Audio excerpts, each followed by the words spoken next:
Hello, everyone. It's Deacon Greg here again with you as we continue our journey through the Old Testament. When we last left off, we went through the commandments, commandments 1 through 3, signifying our love for God, and commandments 4 through 10, signifying our love for our neighbor and the human relationships that we find ourselves in. When Moses receives the Ten Commandments on Mount Sinai, the people at the base of the mountain are impatient and don't think Moses is ever coming back because he's up at the top of the mountain for 40 days. In the meantime, Moses' brother Aaron and the rest of the Israelites begin to fashion a golden calf, and they begin to worship it, and they begin to say, "This is what brought us out of the land of Egypt. This is our Savior." So the people of Israel break the first commandment before Moses even delivers it from the top of the mountain. Moses gets very angry when he comes down the mountain and sees this, and he smashes the tablets of the Ten Commandments. Eventually, the Israelites and God convince Moses to make another tablet with those Ten Commandments, and now the Israelites have made a new covenant with the Lord their God. So we went over those commandments and how they might be still relevant in your life today. How you and I, as Christians, still see value in the Ten Commandments and how we try to still live by the rules of the Ten Commandments even to today. As Moses and the Israelites are journeying through the promised land, towards the promised land through the desert, it is a 40-year trip. And during that time, during that 40 years of wandering in the desert, the Israelites constantly grumble against Moses and against God. Moses has had just about enough of it, and he himself begins to act a little bit angry, act a little bit against God's will. And because of what Aaron did in helping to fashion the golden calf, and because of what Moses did, they are told that they will not see the promised land. They will never set foot in the land of Israel and guide the people into the promised land. That honor will go to Moses' successor, Joshua. Joshua is portrayed as a good Israelite with all good qualities, and it is he that brings the Israelites into the promised land and reestablishes them as the land of Israel. The last three books of the Torah, the first five books of the Bible, are Leviticus, Numbers, and Deuteronomy. Leviticus is a handbook for Jewish people, and within this handbook of how to be Jewish, there are 612 laws that Jewish people are obliged to follow. A lot of those laws have to do with how they worship the one true God, although there are laws about dietary restrictions, what to wear, how to act, and all of that as well.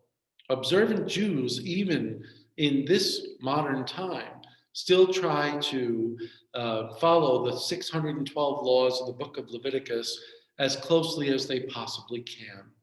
Numbers and Deuteronomy are an account of how the Israelites wander through the desert, all their adventures, and then finally their entry into the land of Israel.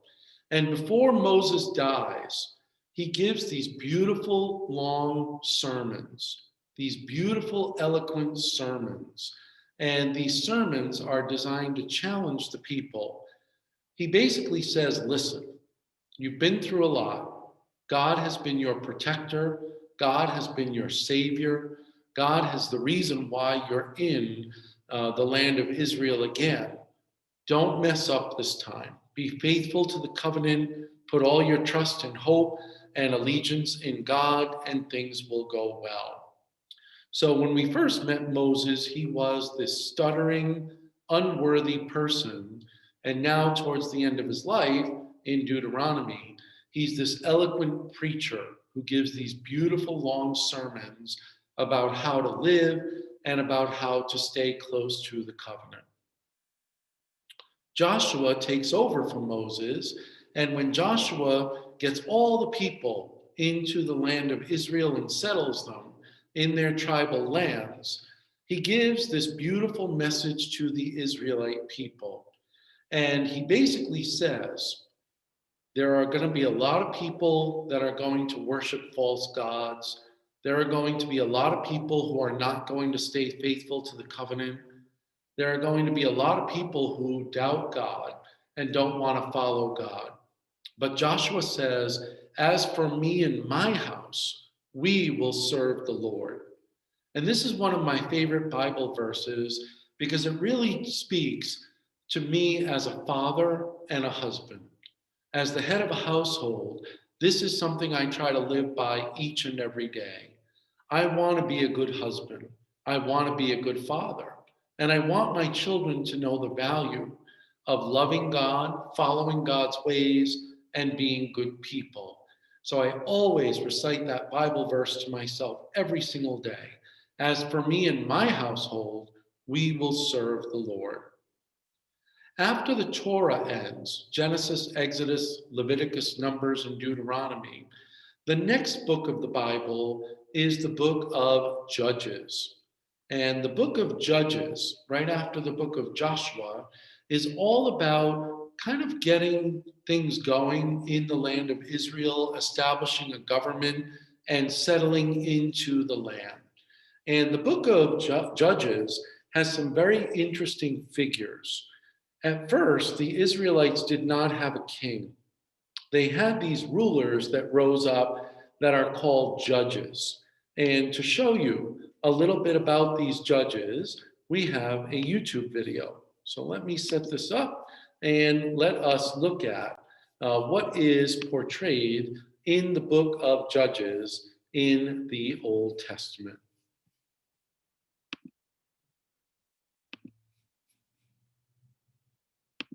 The book of Judges. So remember, after Joshua led the tribes of Israel into the promised land, he called them to be faithful to their covenant with God by obeying the commands of the Torah. And if they do this, they will show all the other nations what God is like. So Judges begins with the death of Joshua and basically tells the story of Israel's total failure. The book's name comes from the type of leaders Israel had in this period. Before they had any kings, the tribes were all governed by these judges. Now, don't think of a courtroom. These were regional political military leaders, more like a tribal chieftain. And you need to be warned, the book of Judges is very disturbing and violent. It tells the tragic tale of Israel's moral corruption, of its bad leadership, and basically how they become no different than the Canaanites. But this sad story is also meant to generate hope for the future, and you can see this in how the book's designed. There's a large introduction that sets the stage for Israel's failure as they don't drive out the remaining Canaanites. Then the large main section of the book has stories about the growing corruption of Israel's judges, and the progression here shows how Israel's leaders go from pretty good to okay to bad to worse. The concluding section is really disturbing and shows the corruption of the people of Israel as a whole. So let's dive in and we can explore each part a bit more. The opening section begins with the tribes of Israel in their territories in the Promised Land. And while Joshua defeated some key Canaanite towns, there was still a lot of land to be taken and lots of Canaanites living in those areas. And so chapter 1 gives a long list of Canaanite groups and towns that Israel just failed to drive out from the land. Now, remember, the whole point of driving out the Canaanites was to avoid their moral corruption and their way of worshiping the gods through child sacrifice. God had called Israel to be a holy people, and that does not happen. Chapter 2. So just to clarify, when the Israelites, when the people under Moses and then Joshua try to retake the land of Israel, there are already people living there, and these people are called the Canaanites. They are, as you just heard, a very barbaric people. They're people of moral corruption. They're people that do child sacrifice. They're not very holy people. So the Israelites are going to have a constant temptation to really be different than these barbaric tribes. So that's who the Canaanites are, the people that were living in the land of Israel when Joshua leads the Israelites back into Israel to try to take repossession of the land. Chapter 2 describes how Israel just moved in alongside the Canaanites and adopted all their cultural and religious practices. And it's right here that the story stops. For nearly a whole chapter, the narrator gives us an overview of everything that's about to happen in the body of the book. This part of Israel's history, the narrator says, was a series of cycles moving in a downward spiral. So Israel became like the Canaanites, and so they would sin against God. So God would allow them to be conquered and oppressed by the Canaanites, and eventually the Israelites would see the error of their ways and repent. So God would raise up a deliverer, a judge from among Israel who would defeat the enemy and bring about an era of peace. But eventually Israel would sin again, and it would all start over. As a matter of fact, not only does this cycle happen during the book of Judges, but it happens pretty much all throughout the rest of the Old Testament. The Israelites really just had one job, and that was to try to be faithful to the covenant that God had set up with them. But time and time again, the Israelites, in their weak human nature and in their temptation to become like the societies around them, sinned. And they sinned big time. So not only does it happen here, but throughout the rest of the Old Testament, we're going to see the Israelites get conquered over and over again by tribes and peoples from outside of Israel. At the end of the Old Testament, it becomes very, very obvious that this covenant thing with the Jewish people just isn't working. And God decides to actually send his own son in the form of Jesus to make a new and lasting covenant, one that would never be able to be broken. And we'll talk about that towards the end of the Old Testament. This cycle provides the literary design and flow for the next main section of the book. It gets repeated for each of the 6 main judges whose stories are told here. Now, the stories of the first 3 judges, Othniel, Ehud, and Deborah, they are epic adventures. They're also extremely bloody stories. Either the judge themselves or people who help the judge, they defeat their enemies and deliver the people of Israel. The stories about the next 3 judges are longer, and they focus in on the character flaws of the judges, which get increasingly worse.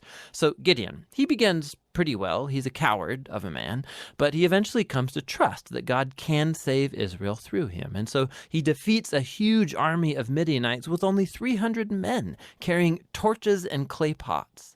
But Gideon has a nasty temper, and he murders a bunch of fellow Israelites for not helping him in his battle.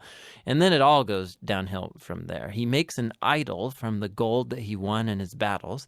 And then after he dies, all Israel worships the idol as a god, and the cycle begins again.